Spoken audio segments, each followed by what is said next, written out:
Aujourd'hui, c'est la Ségoula pour la Parnassa. Vous avez entendu parler de ça. On est Yom Shlishi de Parashat Beshalach. Donc, il y a une Ségoula de lire en fait le passage Parashat Aman dans la Parashat Beshalach. Maintenant, il faut bien comprendre comment ça marche une Ségoula. Une Ségoula, c'est pas un bouton magique. Ségoula, ça veut dire qu'on se met sur le chemin. On se rend soi-même en fait un Kéli. D'accord, un Kéli, c'est-à-dire un réceptacle pour recevoir quelque chose du ciel, des Kadosh Baruch Hu de Dieu. Donc, comment ça marche une Ségoula?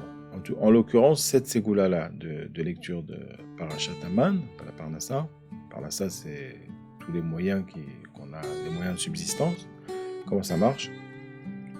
L'essentiel de cette lecture, c'est de comprendre en fait comment fonctionne le système des moyens de subsistance dans le monde, de manière générale, et en relation avec Dieu d'une manière plus précise. Or, la plupart des règles pour comprendre la manière dont Hachem gère le monde, comment Dieu envoie à quelqu'un sa subsistance, ou comment au contraire sa subsistance ne vient pas à lui, eh bien la plupart des règles et des exemples et des cas précis, eh bien, ça va être justement dans la parashat Aman. Comprendre tout ce mécanisme là.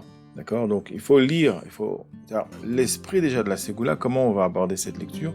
C'est pas en se disant, bah voilà, j'ai lu, d'accord, et Dieu va m'envoyer toute l'année ce qu'il faut pour ma subsistance. Ça marche pas comme ça. C'est pas un bouton, c'est pas on est sur internet, on clique sur une vidéo, elle s'ouvre. Ça marche pas comme ça. On se met en condition, en fait, pour recevoir ce que la Ségoula permet de recevoir. C'est une mise en condition, et en l'occurrence, en ce qui concerne cette lecture, les sages disent, Chachamim, ils expliquent, en fait, il faut comprendre l'esprit. À force de lire, il y a même des gens qui lisent la Parashat Aman tous les jours après la tefila, après le matin.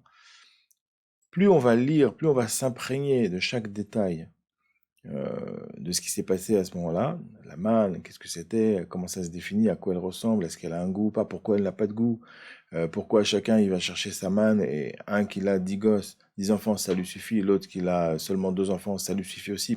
Comment ça fonctionne tout ça? Dans les vidéos suivantes, Bezrat Hashem, on va essayer d'aborder quelques points, puisque cette semaine on parle de ça, c'est le sujet, avec la paracha, donc voilà, donc suivez bien les vidéos, évidemment, likez, abonnez-vous, partagez, invitez vos amis, qu'on arrive Bezrat Hashem à un nombre suffisant pour aussi faire des lives, pourquoi pas, et commentez, posez vos questions.